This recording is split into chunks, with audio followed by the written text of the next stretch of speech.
Hi friends, ఎలా ఉన్నారు? బాగున్నారా? నేను బాగానే ఉన్నానండి. ఏం చేస్తున్నారు? అందరూ బాగున్నారా? సబ్స్క్రైబ్ చేసుకోండి, లైక్ చేయండి, షేర్ చేయండి, సపోర్ట్ చేయండి. అబ్బా అందరూ ఛానల్ పోయిన తర్వాత బాధగా ఉంది.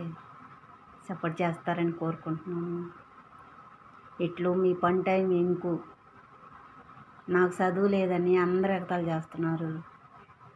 చదువు లేని దానికి యూట్యూబ్ ఎందుకు, అవి ఎందుకు, ఇవి ఎందుకు, ఇంట్లో అన్నం కూర వండుకో. కానీ ఏ చదువు లేకపోతే యూట్యూబ్ చేయకూడదా? మీరు కామెంట్స్ పెడితే చదవలేనని బాధ. నేను లైవ్ చేశాను అనుకోండి, మీరు పలాని అని అక్షరాలు పెడితే నేను చదవలేను. నాకు తెలిసి ఆ విషయం, అందుకే నేను లైవ్ చేయట్లేదు. కొంతమంది మేము మెసేజ్ పెడితే చదవట్లేదు, మాకు రిప్లై ఇవ్వట్లేదు అన్నది అనుకుంటారని నేను లైవ్ చేయట్లేదు. ఉంది చదువు లేకపోతే ఎప్పుడు ఇంట్లోనే వంటగదిలోనే కూర్చోవాలని ఉందా?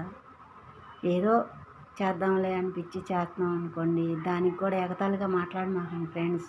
అందరూ చదువుకున్న వాళ్ళే ఉంటారుగా, చదువుకున్న వాళ్ళని కూడా చూడాలిగా. Bye friends.